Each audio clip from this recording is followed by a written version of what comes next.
요즘 서쪽 지방에 계신 분들은 폭염 견디느라 많이 힘드실 겁니다. 동쪽 지방과 달리 수도권과 충청, 호남에서는 낮 수온주가 33도를 웃도는 지역이 많은데요. 네, 이들 지역은 오늘까지도 폭염이 지속된다는 예보입니다. 김동혁 기자입니다.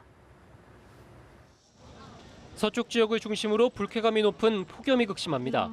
얼굴에 부채질을 해보고 그늘에 앉아 미니 선풍기를 틀어 더위를 식히려 하지만 그때뿐입니다. 거리에는 구청에서 마련한 대형 얼음도 등장했습니다.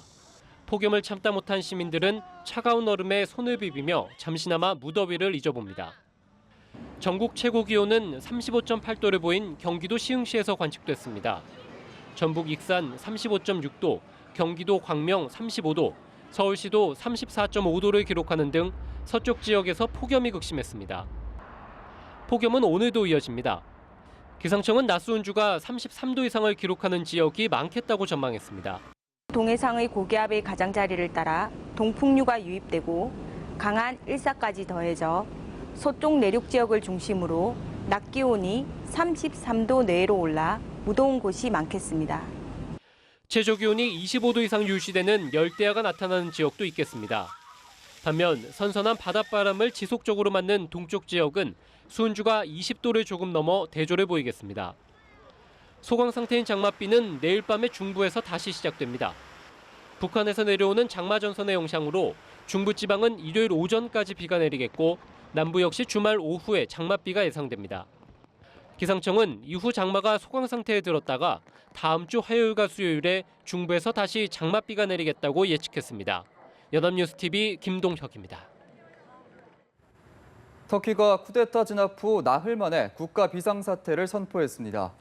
터키 정부는 국가안전보장회의 자문을 거쳐 에르도안 대통령이 주재하는 내각회의에서 이같이 결정했습니다. 에르도안 터키 대통령은 국가 비상사태 선포는 터키 헌법에 근거한 것이라면서 테러 배후로 지목한 페툴라흐 뷸렌 세력에 신속하고 효과적으로 대처하기 위해 이같이 결정했다고 밝혔습니다. 터키의 국가 비상사태가 선포됨에 따라 앞으로 3개월간 국민의 기본권이 제한되고 대통령에게 법령에 준하는 권한이 부여됩니다.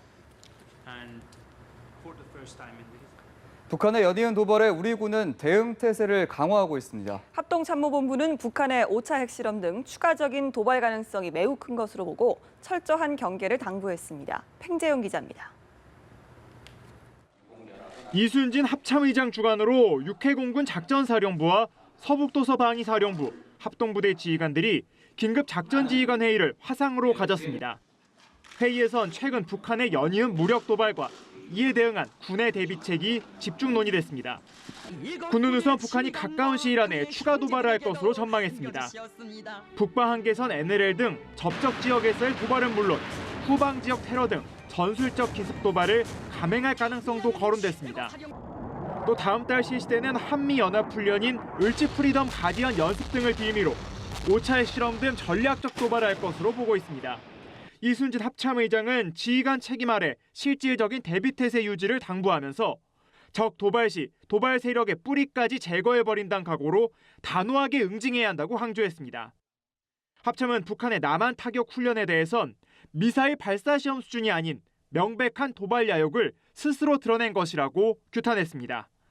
연합뉴스TV 팽재용입니다.